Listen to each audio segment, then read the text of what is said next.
On dit souvent que les actions parlent plus fort que les mots, et dans cette salle d'audience fédérale bondée, le corps de Sean Diddy Combs en disait long. En apparence, Diddy voulait montrer au monde l'image d'un homme abattu par les accusations, usé par le poids du scandale, mais pour ceux qui observaient attentivement, les fissures dans cette mise en scène soigneusement orchestrée racontaient une toute autre histoire. Dès qu'il fit son entrée, son message semblait limpide, du moins c'est ce qu'il pensait. Vêtu d'un pantalon gris, sobre, d'une chemise sans prétention et de lunettes savamment posées sur son visage, il avançait lentement, chaque mouvement calculé. Il versait son eau avec précaution, s'asseyait avec lenteur, traînait les pieds, comme si chaque pas était une épreuve. Mais dès qu'il se croyait à l'abri des regards, son masque tombait.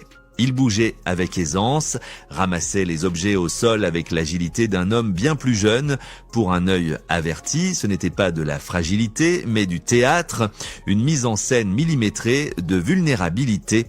Et tandis que Diddy s'efforçait de contrôler le récit par son langage corporel, la véritable bombe, elle, ne venait pas de lui, mais du banc des témoins. C'est là que son ancien chef de la sécurité prit la parole.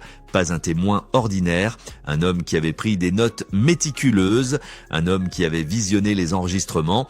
Lorsque l'accusation présenta ses documents, la salle plongea dans un silence glacial.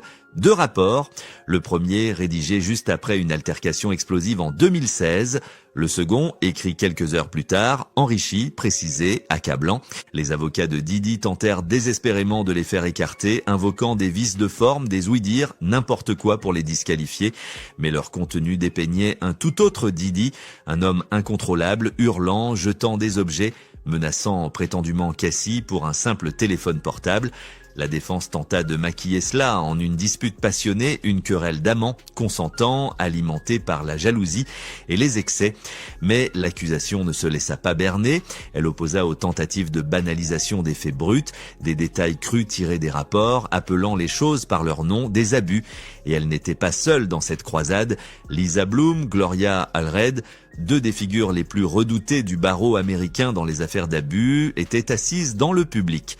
Leur présence envoyait un message clair, il ne s'agissait plus d'un différend privé, c'était un moment de vérité.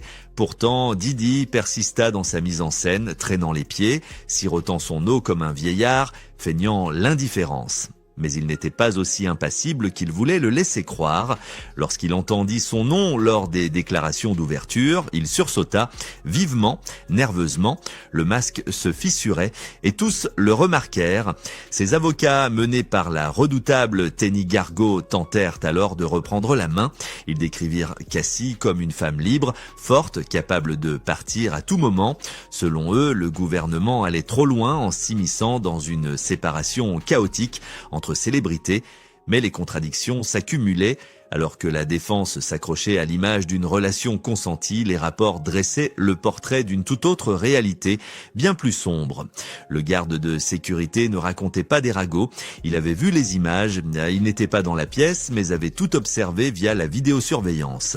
Ce qu'il avait vu l'avait poussé à revoir son rapport initial 3 heures après l'incident pour y ajouter des termes précis: agressivité, violence, peur.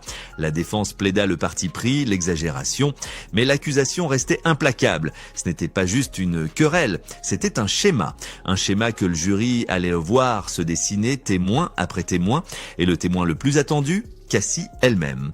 L'accusation annonça qu'elle prendrait la parole, enceinte, très enceinte, une femme autrefois réduite au silence, aujourd'hui debout, portant la vie face à l'homme accusé d'avoir presque détruit la sienne. Ce témoignage serait bien plus qu'une déposition, ce serait un symbole, une renaissance, et la défense redoutait ce moment plus que tout. Ils tentèrent de noyer le récit sous des photos de vacances, des tapis rouges, des gestes d'affection publique, mais dans cette salle d'audience, les images racontaient une autre histoire. Car sous les projecteurs, il n'y avait pas que Diddy, sa famille aussi était exposée. Justin et Christian, silencieux, stoïques, scrutaient la salle d'audience, le regard vide. Quincy, lui, restait à l'écart, figé dans l'indifférence. Mais souvent, le silence en dit plus long que les mots. Misa, la mère de Christian, fit son apparition avec un déambulateur. Image calculée ou réelle fragilité. Peu importe, le symbole était saisissant, une femme frêle à côté d'un homme tentant d'apparaître tout aussi affaibli. La symétrie frappa les esprits, Quant aux jumelles, habillées de noir, les cheveux tirés en arrière, elles restaient impassibles. Le message était limpide, nous soutenons notre père. Mais dehors, les questions enflaient. Qu'avaient-elles vu? Que leur avait-on raconté? Car désormais, les murmures devenaient des gros titres. Au départ, beaucoup refusaient d'y croire. Le roi des fêtes blanches, l'ambassadeur de Siroc, le gourou du succès, pouvait-il vraiment être cet homme-là? Mais aujourd'hui, les langues se déliaient, d'autres femmes, d'autres récits, et le gouvernement semblait prêt à tout révéler. Derrière les portes closes, d'autres témoins attendaient, d'autres rapports, d'autres noms. Ce que Didi croyait pouvoir enterrer sous des millions de dollars et des shows télévisés devenait un déballage public. Chaque gorgée d'eau, chaque regard nerveux, chaque pas hésitant, tout alimentait une question plus large. Est-ce le vrai Didi ou seulement la façade qu'il a soigneusement bâtie? Car il ne s'agissait plus seulement d'un téléphone, il s'agissait de pouvoir, de contrôle, d'image et de vérité longtemps étouffées derrière les jets privés et les disques de platine. Quand Cassie prendra enfin la parole, et elle le fera, ce ne sera pas seulement sa version des faits qui sera exposée, c'est tout l'empire de Didi qui pourrait vaciller, pas uniquement à cause de ce qu'elle dira, mais à cause de ce qu'elle incarne, une femme que la défense dépeint comme consentante, mais que l'accusation présente comme piégée émotionnellement, financièrement, psychologiquement, et surtout par la peur, et quand elle avancera, le ventre rond, portant la vie et la vérité, il n'y aura plus de refuge derrière les costumes sur mesure ou les performances d'acteurs en salle d'audience. Pour Didi, l'enjeu n'a jamais été aussi grand. Si le jury croit les rapports, les témoins et Cassie elle-même, ce ne sera pas seulement sa légende qui s'effondrera, ce sera peut-être aussi sa liberté. Dehors, le monde observe, les fans, les anciens collaborateurs et peut-être d'autres victimes présumées, car ce procès ne porte pas sur une seule nuit, il porte sur des décennies de murmures qui trouvent enfin un micro.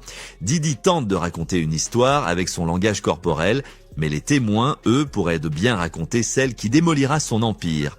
Et vous, qu'en pensez-vous? La performance de Didi trompe-t-elle encore quelqu'un? Ou sommes-nous en train d'assister à l'effondrement de l'une des icônes les plus puissantes du hip-hop? Dites-le moi en commentaire. Et si vous voulez d'autres analyses exclusives sur les procès de célébrités et les scandales cachés derrière les projecteurs, abonnez-vous et activez les notifications. Ici, nous ne faisons pas que raconter des histoires, nous les révélons. À la prochaine.